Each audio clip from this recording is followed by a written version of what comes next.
Krásný den, přátelé Jihočeských víkendů. Dnešní díl věnujeme zřícenině hradu Choustník. Jsme na Táborsku, asi 20 km od Tábora. Zaparkovali jsme na bezplatném parkovišti za obcí Choustník a po zelené značce jdeme na hrad.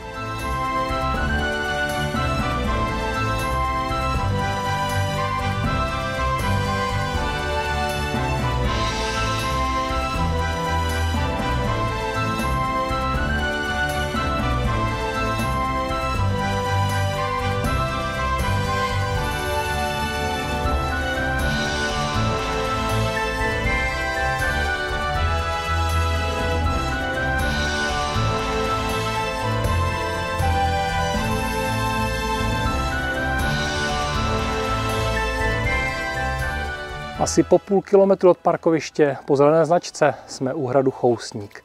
Hrad je součástí přírodní rezervace Choustník. Přes léto je otevřený každý den od 9 do 17 hodin a jdeme dobít hrad.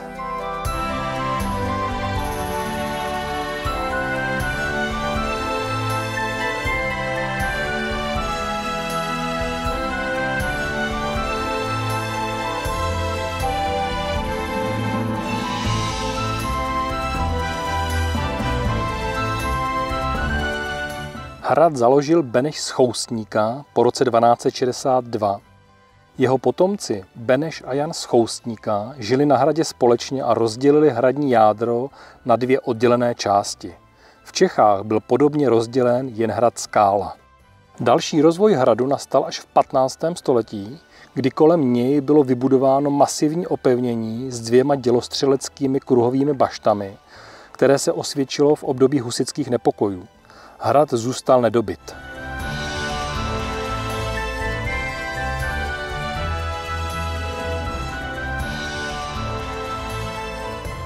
Hrad je v Česku vzácnou ukázkou hradu tvořeném více jádry, ve kterých sídlilo několik různých majitelů. Zřícenina hradu byla necitlivě zrestaurována a zpřístupněna veřejnosti. Od roku 1958 je chráněna jako kulturní památka České republiky.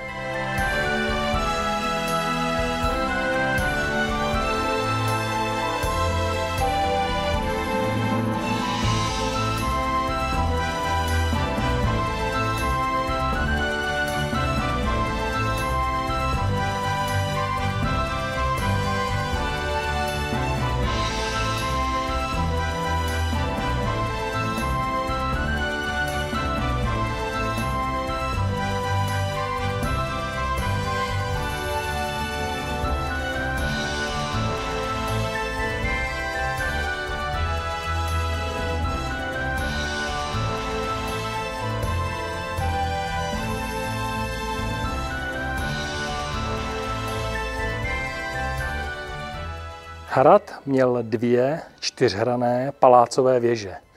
Jedna z nich, tato, byla přebudována na rozhlednu, ze které je krásný výhled na Soběslavsko, Táborsko, ale také krásně je vidět Šumava.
Další díl Jihočeských víkendů je za námi.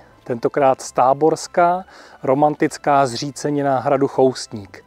Bezproblémové parkování, nenáročná cesta k hradu a hlavně přes prázdniny má otevřeno každý den od 9 do 17 hodin. Takže nesejte doma, vyražte na dalšího český víkend. Mějte se krásně.